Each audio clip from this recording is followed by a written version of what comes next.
So students, we are dealing with the exercise 12.3 and we will be doing all the solutions of the question that are provided in exercise 12.3. The very first question is in front of you, in which the figure is same as that in the book. You can see that here is a circle and the O is the center of the circle, while RQ acts as the diameter of the circle. Why it acts as the diameter of the circle? Because that line is particularly passing through the origin. Okay. Now there is another line that is of red color, that is not the diameter of the circle because it is not passing through the origin, so that is QP. And there is very small line that is RP, and that is visible easily in this figure, but that is not visible in the book, so you have to mind that line. Okay. And that green portion is the part that we have to find the area, so this is called as shaded portion. So we have to find the area of shaded portion, but we are given is that we have to use the value of pi, it is equal to 22/7 until and unless stated otherwise.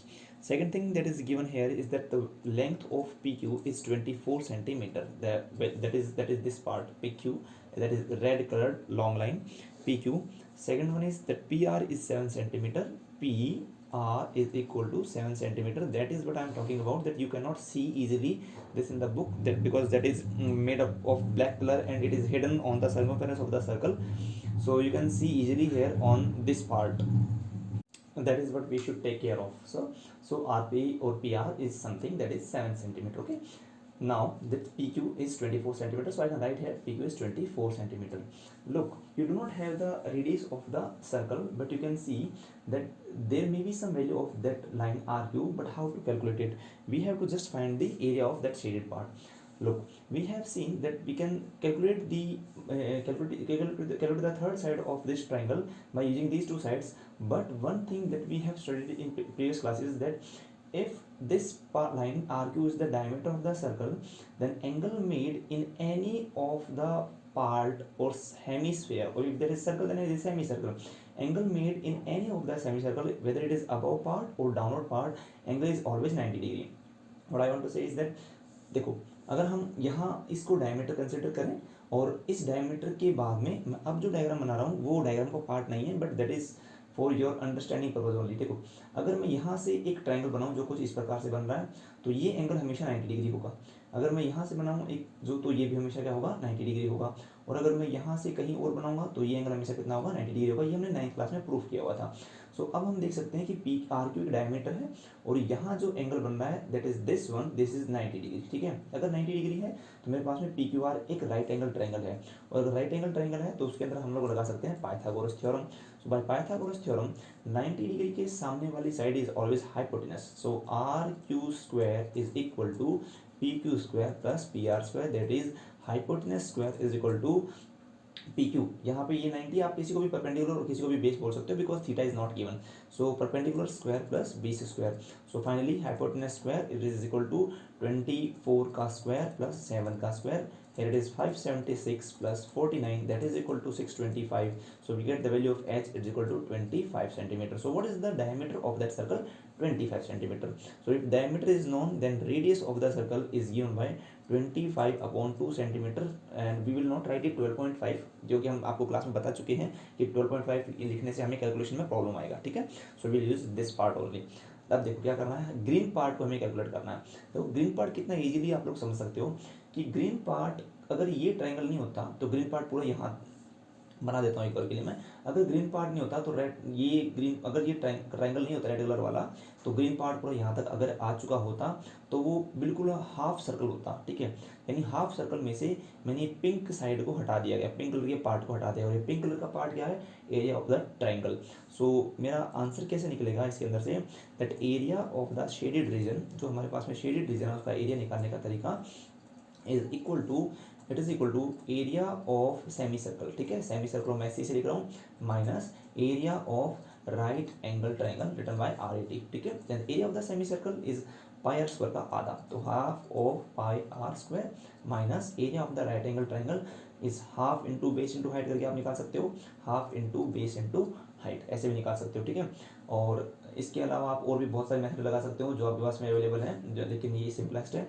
Half की जगह half, पाई की जगह 22/7, are की जगह 25/2 multiplied by 25/2, that is 25/2 का square, minus half into base और height, आप किसी को भी बेस और किसी को भी हाइट हमने यहाँ माना था बेस और हाइट में, तो 24 और 7 में से दोनों वैल्यू यूज हो जाएंगी। तो 24 इंटू 7 इज इक्वल टू, देखो यहाँ से जो जो आपका वो कैलकुलेट करना है आप कैंसिल आउट कर लीजिए, और सॉल्व करने के बाद में हमें कुछ कैलकुलेशन मैंने आप लोगों के लिए कर दिया है। तो कैलकुलेशन में अगर आप देखेंगे तो यहाँ पे 2 से ये 11 टाइम्स जाएगा, यहाँ 2 से 12 टाइम्स जाएगा, तो 25 25 625 मल्टीप्लाई बाई ये वाला 11, और ये 2 2 4 7 28 माइनस 12 7 84, एल्सियम ले लेंगे, 84 इंटू 28 हो जाएगा। इसको सॉल्व करेंगे, यहाँ पे ये जो आंसर आपका यहाँ शो हो रहा है ये आपके बुक में पीछे शो किया जा रहा है, but you do not have to end up this answer here, you have to fully calculate it into the decimal in the examination, okay। और ये आप लोगों का फाइनल आंसर हो जाएगा। The next question that we are going to handle is question number 4. So in this fourth question we are given such type of figure, and we are given that a circular arc of radius 6 cm has been drawn with vertex O of an equilateral triangle OAB। जो आपको triangle OAB है, triangle OAB is an equilateral triangle, ठीक है, ये आप लोगों को given equilateral triangle है, और आपके पास में जो वर्टेक्स है इसका O, यहाँ से 6 सेंटीमीटर की एक आर्क ड्रॉ की गई, ठीक है। ये यहाँ से, मैं इसको थोड़ा सा हाईलाइट कर देता हूँ, ये जो ऊपर की तरफ जा रही है यहाँ से पूरा, जिसको मैं स्प्रिंग टाइप से शो कर रहा हूँ, यहाँ से लेकर और पूरा यहाँ तक एक मेजर आर्क है, ठीक है। ये मेजर आर्क ड्रॉ किया गया है, इस मेजर आर्क की रेडियस 6 सेंटीमीटर है, तो ऑब्वियसली यहाँ से लेकर यहाँ तक का जो वैल्यू है वो मेरे पास में 6 सेंटीमीटर दे रखा है, and same is the case here, तो यहाँ से भी यहाँ तक कितना हो जाएगा 6 सेंटीमीटर हो जाएगा।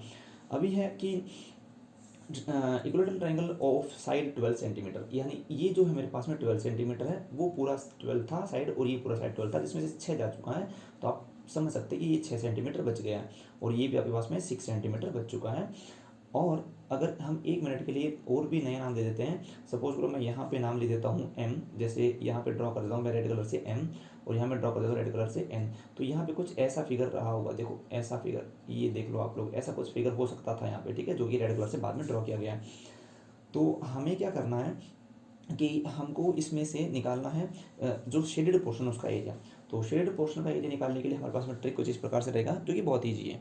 समझना आपको यहाँ ये है कि जो ये पोर्शन, मैं थोड़ा सा दूसरे कलर से हाईलाइट कर देता हूँ, जो ये पोर्शन है जो कि ब्लैक कलर से हाईलाइट हो रहा है, ये पोर्शन एक आपके पास में सेक्टर बन रहा है। ये जो सेक्टर है ये 2 बार काउंट हो सकता है। देखो 2 बार काउंट कैसे हो सकता है, अगर ये मैं ऊपर वाले सर्कल को सॉल्व करना स्टार्ट करूँ, सर्कल कैसे निकालूँ, तो ये सर्कल में भी आ जाएगा, और अगर इक्विलेटरल ट्रायंगल कैसे निकालूँ तो उसमें भी आ जाएगा।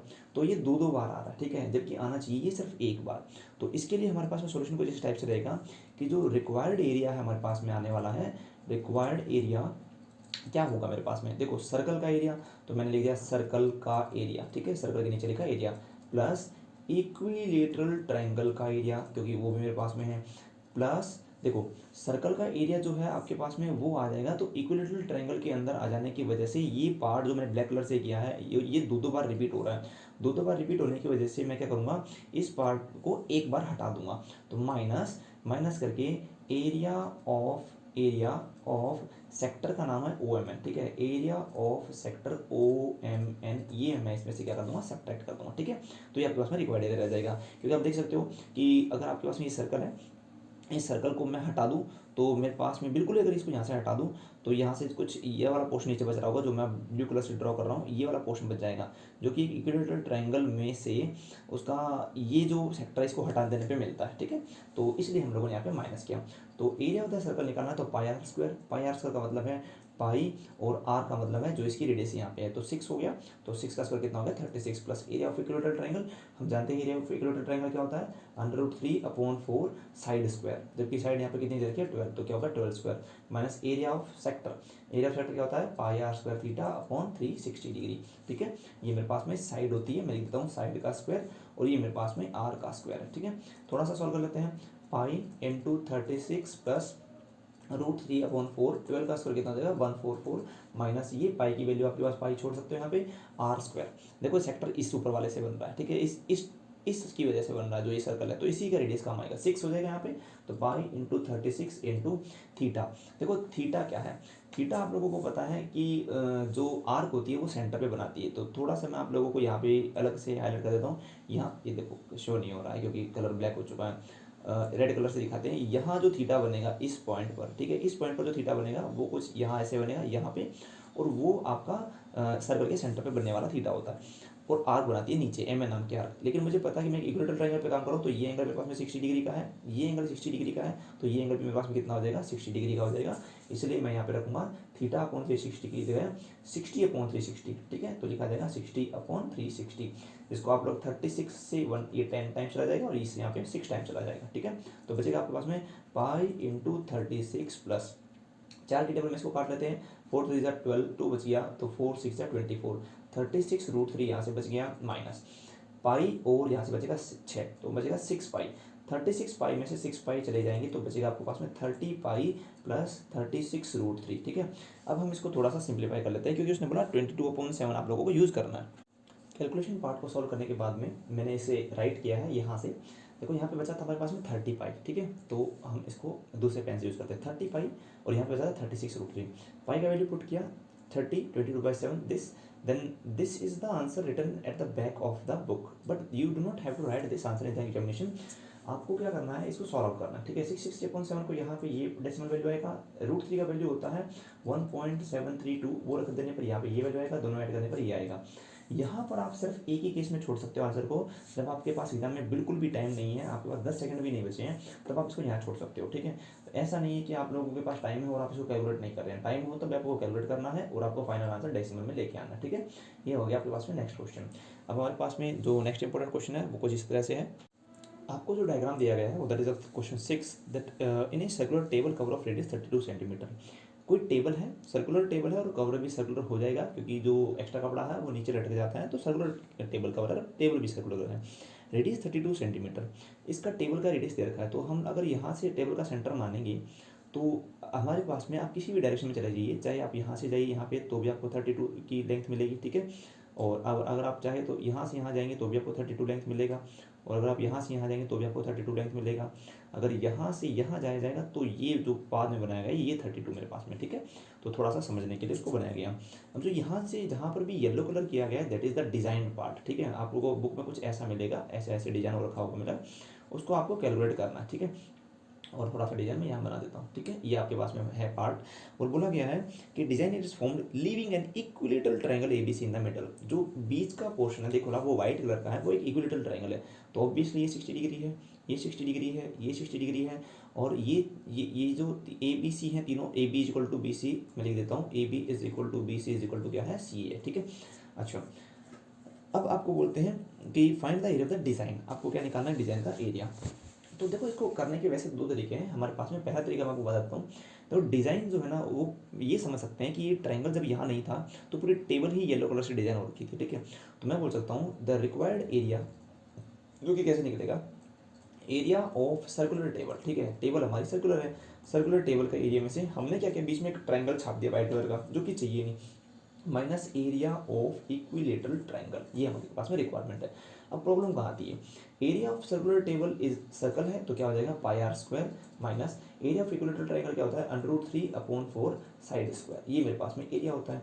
लेकिन मुझे यहाँ पे A B is equal to B C is equal to C में से कोई भी मालूम नहीं है, ठीक है, मुझे किसी भी साइड का पता नहीं है, तो मैं इसको सॉल्व नहीं कर सकता ऐसे।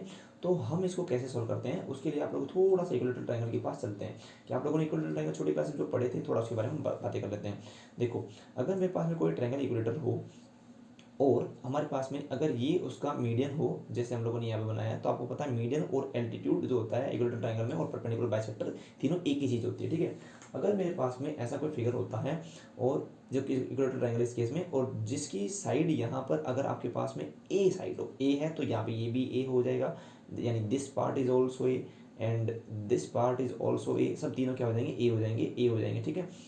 तो जो हाइट होती है उसका फॉर्मूला क्या है मैं आपको बता देता हूँ, height is equal to √3/2 into side. आप लोग ये इसको निकाला कैसे, देखो यहाँ बन रहा है 90 डिग्री, ठीक है। तो यहाँ पे आपके पास में अगर 90 बन रहा है और ये अगर हाफ ए है तो इसका आधा कितना हो जाएगा, यहाँ से हो जाएगा a/2।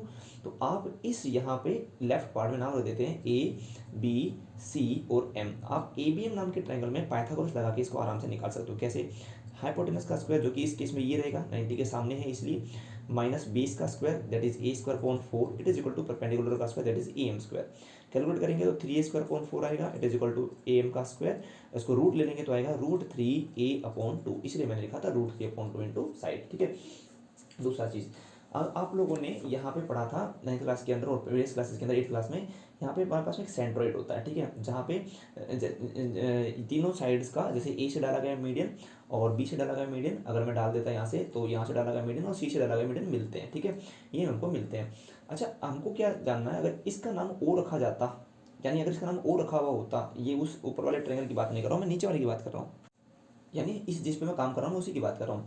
तो इसमें ये जो ऊपर वाला हिस्सा है जिसको मैं ए ओ बोल रहा हूँ, अलग पेन से दिखा देता हूँ, यहाँ से लेकर यहाँ तक का जो ए ओ हिस्सा है वो it is 2/3 of this height, वो इस हाइट का कितना होता है, 2/3 होता है। और जो नीचे वाला हिस्सा है जिसको मैं अलग कलर से बनाता हूँ, ग्रीन कलर से, ये मेरे पास में ग्रीन कलर की लाइन है, ये जो हिस्सा होता है O M, that is 1/3 of the height, ये मेरे पास में हाइट का क्या होता है, 1/3 या 2/3।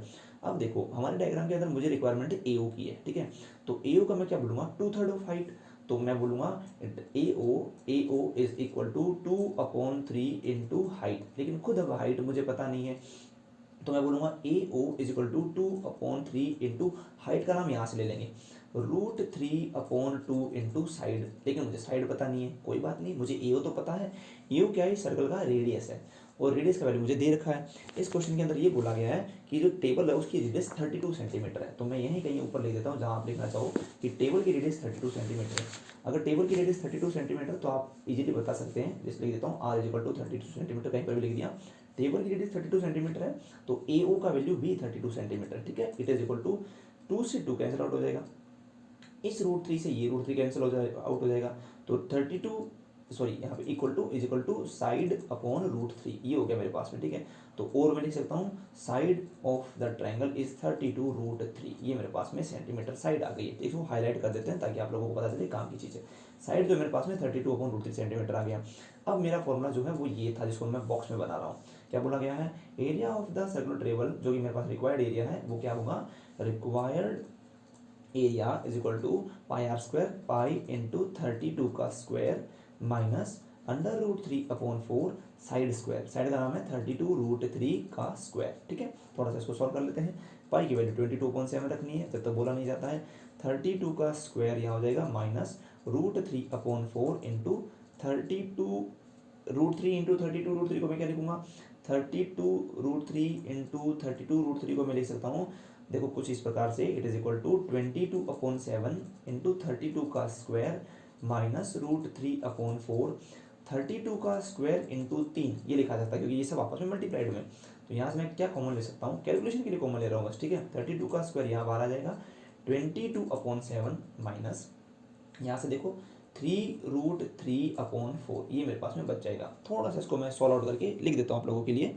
तो जब हमने इसको सॉल्व कर लिया है तो कुछ इस पर वैल्यू मिल रही है, 32 का स्क्वायर करने पर मिलता है 1024, ब्रैकेट हमने सेम टू सेम यहाँ रखा है, इसको हमने 1 बाय 1 यहाँ पे मल्टीप्लाई किया है सीक्वेंसली, तो 1024 into 22.7 minus this part comes along this part, 1024 into 3/4, 4 से हमने कैंसिल आउट किया तो 256 मिला, इसको जब इससे मल्टीप्लाई किया गया है तो मिला 22528/7 माइनस जब 256 को 323 से मल्टीप्लाई किया तो मिला ये आपके बुक के पीछे सॉल्यूशन दिया हुआ है, ठीक है, आपको यहाँ नहीं छोड़ना है, जैसे मैं बार बार बता रहा हूँ, आपको इसे डेसिमल में कैलकुलेट करना है और जो आपका आंसर मिले उसको निकाल के रखना है।